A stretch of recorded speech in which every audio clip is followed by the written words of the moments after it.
করি সেই সন্তানদেরকে সবার আগে শিক্ষাতে হবে কি লা ইলাহা ইল্লাল্লাহ। এজন্য প্রাথমিক বিদ্যালয়গুলোতে সংসদেও এটা আলোচনা হয়েছে, অনেক সংসদ সদস্যগণ তারা এই বিষয়ে উত্থাপন করেছেন। আল্লাহ রাব্বুল আলামিন তাদের উপর রহম করেন, জোরে বলেন আমিন।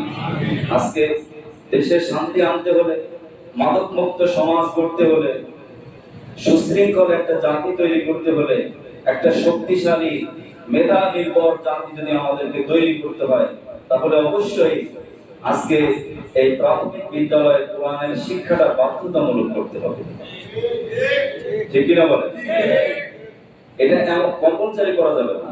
একেবারে শুরুতেই প্লে গ্রুপে সে শিখবে লা ইলাহা ইল্লাল্লাহ, লা ইলাহা ইল্লাল্লাহ, লা ইলাহা ইল্লাল্লাহ মুহাম্মাদুর রাসূলুল্লাহ। তাওহীদের মুর্শিদ আমার মুহাম্মাদের নাম, মুর্শিদ মুহাম্মাদের নাম। ওই নাম জপলে আমি পাই গো নাজাত আল্লাহ, মুর্শিদ মুহাম্মাদের নাম। আজকে যদি আল্লাহর ভয় এবং রাসূল সাল্লাল্লাহু আলাইহি সাল্লামের মহব্বত ছোট্ট বাচ্চার মনে আমি দিতে পারি, এই তিনটা যদি আমি এই দুটো জিনিস যদি অন্তত দায়িত্ব নিতে পারি, আশা করা যায় মাধ্যমিক লেভেলে এই বাচ্চা নামাজ ছাড়বে না। ঠিক কিনা বলে?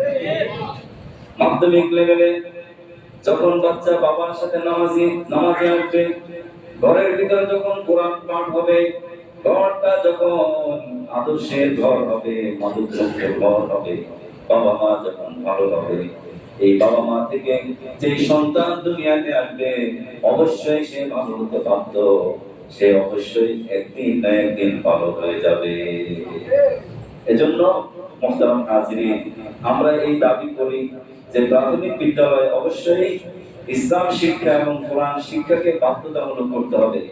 মাধ্যমিক বিদ্যালয়ে একটা সিলেবাস তৈরি করতে হবে যে নবীজি সাল্লাল্লাহু আলাইহি সাল্লামের জীবনকে যদি আমরা তিনটি ভাগে ভাগ করি, শৈশবকাল এবং কি শৈশবকালের পরে তরুণ প্রিয় নবী জনাব রাসূলুল্লাহ সাল্লাল্লাহু আলাইহি সাল্লাম, যুবক মুহাম্মদুর রাসূলুল্লাহ সাল্লাল্লাহু আলাইহি সাল্লাম, নবীজি সাল্লাল্লাহু আলাইহি সাল্লামের লাইফের এক একটা পার্ট যদি আমরা আমাদের সন্তানদেরকে শেখাতে পারি, তাহলে আমরা দৃষ্টান্ত তাকিয়ে দেব নবীজি শিশু বয়সে তিনি কেমন আদর্শবান ছিলেন, বালক বয়সে নবীজি কেমন ছিলেন, যুবক নবীজি সাল্লাল্লাহু আলাইহি সাল্লাম কেমন পরোপকারী ছিলেন, মানুষের হিতাকাঙ্ক্ষী ছিলেন।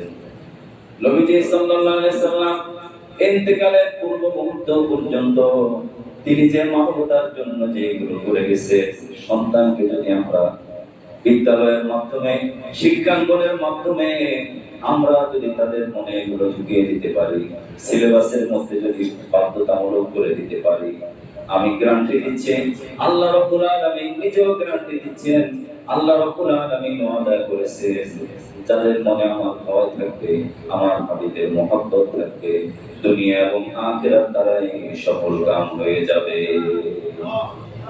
ঠিক কিনা বলেন?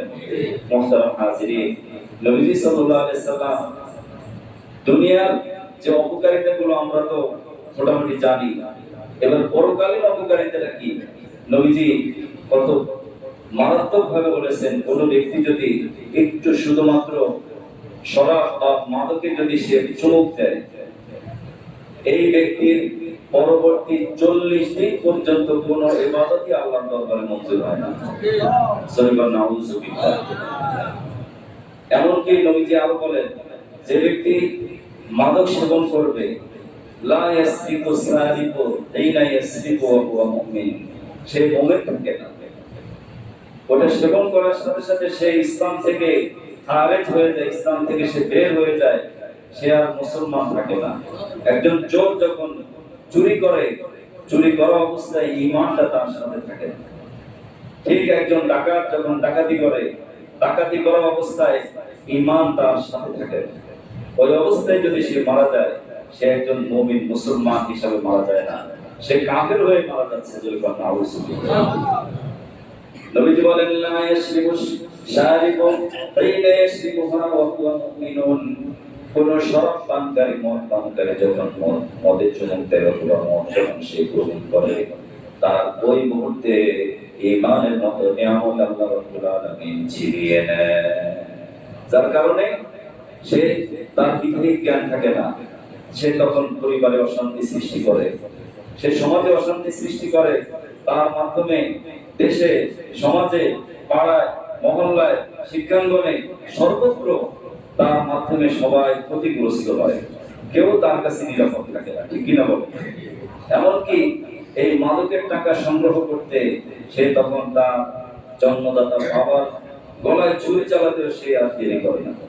মায়ের গলায় সে ছুরি চালায়, মা বাবা দুজনকে হত্যা করে হলেও তাকে ওই মাদকের টাকা সংগ্রহ করতে হবে। এই জন্য মুহতারাম হাজিরিন, এই বিষয়ে আমরা অনেক আলোচনা শুনি, অনেক কথা শুনি, কিন্তু আমাদেরকে উদ্যোগ নিতে হবে। যেই পরিবারে একজন এই ধরনের সমস্যায় আছে, আমরা এর নিরাময় কেন্দ্র দেখি। নিরাময় কেন্দ্রে কি শেখানো হয়? তাকে যদি নিরাময় কেন্দ্রগুলোতে সবার আগে তার ভিতরে আল্লাহর ভয় প্রবেশ করানো, তাকে ধর্মীয় যে আচার আচরণ এগুলোকে অভ্যস্ত করানো, সকালে ঘুম থেকে ওঠার অভ্যাস করানো, যখনই সেই মাদকে নেশা যখন জাগ্রত হবে তাকে পাঠ্য বই অথবা অন্য কোনো বিষয়, আরো আনন্দদায়ক কোনো কিছু তাকে স্পর্শ করানো, যাতে আস্তে আস্তে তার মেমোরি থেকে এই নেশাটা চলে যায়। সেই উদ্যোগ যদি নিরাময় কেন্দ্রগুলোতে হতো, তাহলে আশা করি বাংলাদেশের যত নিরাময় কেন্দ্র হয়েছে সেখান থেকে একজন ড্রাগ অ্যাডিক্টেড ব্যক্তি ভর্তি হয়ে সেখান থেকে রিলিজ হওয়ার সময় সে ভালো হয়ে বের হতো। কিন্তু আমরা দেখি যে যেভাবে ভর্তি হয়, হয়তো সে সামান্য মাদক নিয়ে বের হয়, আরো ভিতরে প্রবেশ করে, আর বের হওয়ার সময় আরো বেশি মারাত্মক আসক্ত হয়ে বের হয়, ঠিক কিনা বলেন? আজকে আমাদের দেশের যে কারাগারগুলো রয়েছে, কয়েকখানা রয়েছে, এই কারাগারে অপরাধীদের যখন রাখা হয়, যারা প্রকৃত অপরাধী তাদের সেখানে কোনো নীতি নৈতিকতা বা ধর্মীয় মূল্যবোধ অথবা কোরআন শিক্ষা অথবা কোনো আচার আচরণের এইভাবে মানুষের সাথে কিভাবে কথা বলতে হবে, নৈতিক আচরণ তাকে শেখানো হয় না। যার কারণে সে সেখান থেকে যখন সেখানে চোর হয়ে প্রবেশ করে, বের হওয়ার সময় অনেক ডাকাতের সাথে, অনেক খুনির সাথে, অনেক বড় বড় দাগি আসামির সাথে সে সম্পৃক্ত হয়, তাদের সাথে মিলিত হয়, তখন সেখান থেকে সে আরো মারাত্মক অপরাধ প্রবণতা মন নিয়ে সে ওখান থেকে বের হয়, ঠিক কিনা বলে? তখন তার দ্বারা আরো মারাত্মক এভাবে অপরাধ সংঘটিত হয়। এই জন্য মুহতারাম হাজিরিন, আজকে আমরা আমাদের মহল্লার কথা বলি, আমরা আমার নিজের পরিবারের কথা বলি, আমি আমার নিজেকে সংশোধন করি। আমার ভিতরে যদি এই ধরনের কোনো অপরাধ প্রবণতা থাকে, আমি নিজেকে সংশোধন করার চেষ্টা করি। বিশেষ করে নামাজি ব্যক্তি অথবা ভালো ব্যক্তি যারা সৎ, আমানতদার, নিষ্ঠাবান, নেশামুক্ত, মাদক মুক্ত, এরকম মানুষকে আমি আমার আপনজন বানানোর চেষ্টা করি। এরকম মানুষের সাথে যদি আমি 10 দিন ওঠা বসা করি, ইনশাআল্লাহ এর প্রভাবে আশা করা যায় আমার আপনার জীবনও পরিবর্তন হয়ে যাবে। একটা উদাহরণ দেই। আজকে এই যে ডিম থেকে বাচ্চা ফোটায় কুমির, ডিম থেকে বাচ্চা ফোটায়, কিন্তু তার এই পেটের নিচে উষ্ণতা দিয়ে ফুটায় না। এটা কি আপনারা জানেন? চোখের তাপ দেয় এবং এই তার দৃষ্টি ওই ইসের দিকে, ডিমের দিকে সে নিক্ষেপ করে। ওই দৃষ্টিটা প্রায় 21 থেকে 29 দিন পর্যন্ত তীক্ষ্ণভাবে তার চোখের দৃষ্টি এবং মুখের একটা তাপ ওই ডিমের দিকে নিক্ষেপ করতে করতে করতে ডিম থেকে বাচ্চা ফুটে বের হয়ে যায়। সুবহানাল্লাহ। এজন্য আল্লাহ রাব্বুল আলামিন পবিত্র কোরআনে কেন বলেছেন কুলু মা'আস সাদিকিন, যে তোমরা যারা সৎ, সত্য আশ্রয়ী, যারা সৎভাবে জীবন যাপন করে তাদের সাথী হও, তাদের সাথে তোমার বন্ধুত্ব তৈরি করো, তাকে তোমার নিজের আপনজন বানাও, বিপদে আপদে তাকে তোমার কাছে টানো, তোমার তার কোনো বিপদ হলে তুমি এগিয়ে যাও। একদিন হতে পারে যে লোকটার সাথে তুমি সংস্রবে আছো, যার সাহায্যে আছো, কিয়ামতের দিন ওই ব্যক্তি তোমার সুপারিশকারী হয়ে তোমাকে জান্নাতে নিয়ে যাবে। এজন্য শেখ সাদি রহমাতুল্লাহি আলাইহি বলেছেন, যখন মাইনে মুমিন সুরে মুমিন মিশাওয়াত, একজন মুমিন ব্যক্তি, একজন ভালো ব্যক্তি যখন কোনো ভালো ব্যক্তির সাথে বন্ধুত্ব করবে, তার সাথে লেনদেন করবে, তার সাথে চলাফেরা করবে, কিয়ামতের দিন আল্লাহ রাব্বুল আলামিন তার সাথেই তার হাসর করবেন। ঠিক কি না বলেন? এজন্য মুহতারাম হাজিরিন, আমরা চেষ্টা করব আমাদের সন্তানদেরকে প্রতিপালনের ক্ষেত্রে অবশ্যই আমার আপনার ঘরকে নৈতিকতাপূর্ণ ঘর বানাতে হবে, আমার আপনার ঘরকে আদর্শ ঘর বানাতে হবে, সন্তানদেরকে সময় দিতে হবে। বিশেষ করে ইন্টারনেট, মোবাইল এবং যত প্রকারের গুনাহের আসবাব যতগুলো আছে, এই গুনাহের আসবাব থেকে, বস্তু থেকে আমার আপনার এই কোমলমতি সন্তানদেরকে দূরে রাখতে হবে। তাদেরকে দূরে রাখতে হলে নিজে আগে ভালো হতে হবে। আমি যদি নিজে ভালো না হই, আমি যদি নিজের মধ্যে পরিবর্তন না আনি, আমার ভিতরে যদি এমন থাকে যে আমি অপরাধ করছি, আমার এই কলিজার টুকরা সন্তান সে তীক্ষ্ণ মেধাবী, তার এই কোমলমতি, কোমল স্বভাব, তার এই কোমলতা যখন দেখবে যে বাবা তো এসে মায়ের সাথে ঝগড়া করে, বাবা তো এসে অপরাধ করে, বাবা তো অন্যায় করে, তখন আস্তে আস্তে সে অপরাধী হয়ে যাবে। ঠিক কিনা বলেন? এই জন্য মুহতারাম হাজিরিন, এক নম্বর আমাদের দায়িত্ব হলো আমাদের সন্তানদেরকে সবার আগে কোরআন শেখাবো। এরপরে তার জন্য যে শিক্ষাঙ্গন বেছে নেব, যেখানে কোরআনের শিক্ষার সবচেয়ে বেশি অগ্রাধিকার দেওয়া হয়, যেখানে নৈতিকতাকে সবচেয়ে বেশি অগ্রাধিকার দেওয়া হয়, সেই শিক্ষাঙ্গনটাকে আমরা বেছে নেব। মাধ্যমিক থেকে শুরু করে উচ্চ মাধ্যমিক পর্যন্ত সবসময় সন্তানকে আমার আপনার চোখে চোখে রাখবো।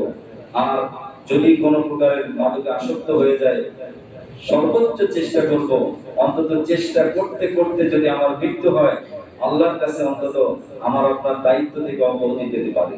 কিন্তু যদি আমি কোনো চেষ্টাই না করি, সন্তান খারাপ হয়েছে, পকেটে হয়েছে, সে ছিনতাইকারী হয়েছে, অথবা সে অপরাধ প্রবণতা তার ভিতরে রয়েছে, কিন্তু আমি আপনি আমার দায়িত্ব পালন করলাম না, চেষ্টা করলাম না, মা মায়ের অবস্থান থেকে চেষ্টা করলো না, বাবা বাবার অবস্থান থেকে চেষ্টা করলো না, চেষ্টা না করার কারণে ওই সন্তান কিয়ামতের দিন আমার তার বিরুদ্ধে আল্লাহর কাছে নালিশ করবে, অভিযোগ দিবে যে আমি ভালো ছেলে হয়ে জন্মগ্রহণ করেছি, খারাপের সংস্পর্শে এসে বা খারাপ মানুষের সাথে চলাফেরা করে আমি খারাপ হয়েছি। বাবা আমাকে কোনোদিন নিষেধ করে নাই, মা আমাকে কখনো বাধা দেয় নাই, আমার বড় ভাই আমাকে কখনো বাধা দেয় নাই, কখনো তারা বলে নাই এটা করা যাবে না, এই অন্যায় করা যাবে না। হে আল্লাহ, আজকে আমার যে বাবা মা আমাকে সংশোধনের কোনো চেষ্টাই করে নাই, তাদের বিরুদ্ধে আপনার কাছে আমি অভিযোগ দিচ্ছি, তারা দায়িত্ব পালন করে নাই। আল্লাহ রাব্বুল আলামিন তার এই সুপারিশকে গ্রহণ করে ওই বাবা মাকে সেদিন ফাঁসিয়ে দিলেন। নাউযুবিল্লাহ। এজন্য মুহতারাম হাজিরিন, নবীজি সাল্লাল্লাহু আলাইহি সাল্লাম বলেছেন, পরকালীন যে শাস্তির কথা বলা হয়েছে, যারা মদ পান করে তাদের তিনাতুল খবাল নামে এক ধরনের অপবিত্র বস্তু তাদেরকে পান করানো হবে। নবীজিকে সাহাবায়ে কেরাম জিজ্ঞেস করেছেন, তিনাতুল খবাল কি?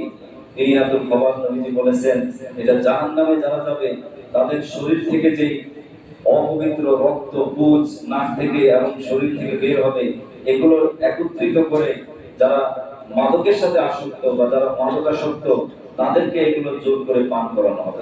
নাউযুবিল্লাহ। কিয়ামতের দিন মাদকাসক্ত ব্যক্তি সে হিতাহিত জ্ঞান শূন্য হয়ে উঠবে, তার জিহ্বাটা বের হয়ে থাকবে এবং শরীরের সমস্ত জায়গায় পচন ধরবে, সবাই দেখে বুঝবে এই লোকটা দুনিয়াতে মাদকাসক্ত ছিল। এজন্য মাদকাসক্তির কুপ্রভাব, এর যে অপকারিতা, ইহকালীন অপকারিতা এবং পরকালীন অপকারিতা, এটা যদি আমরা একটু গভীরভাবে উপলব্ধি করে আমরা চেষ্টা করি, সবাই সম্মিলিতভাবে আমরা যদি প্রত্যেকেই যার যার অবস্থান থেকে চেষ্টা করি, ইনশাআল্লাহ অন্তত আমার আপনার পাড়া থেকে, মহল্লা থেকে মাদকাসক্ত নির্মূল করা সম্ভব কি সম্ভব না? এজন্য আমার আপনার যারা যুবক ভাই আছেন, আপনাদের মধ্যে একটা ইউনিটি তৈরি করুন। যারা মুরব্বী বাবা আছেন, আপনারা আপনাদের মধ্যে একটা ইউনিটি তৈরি করুন। মাঝে মধ্যে বসেন, এই বিষয় নিয়ে চিন্তা করেন যে আমার আপনার এলাকায় কারা ছিনতাইয়ের সাথে সম্পৃক্ত, কারা মাদকের সাথে সম্পৃক্ত, কারা অপরাধের সাথে সম্পৃক্ত। আমরা তাদেরকে টার্গেট করি, তাদের সংশোধনের জন্য আমরা সামাজিকভাবে অন্তত মসজিদ কেন্দ্রিক এই কাজগুলো আমরা করার চেষ্টা করব ইনশাআল্লাহ। আল্লাহ রাব্বুল আলামিন আমাদের সবাইকে যেন সত্য উপলব্ধি করে সেই ব্যাপারে পদক্ষেপ নেওয়ার তৌফিক দান করে দেন। সবাই বলি আমিন।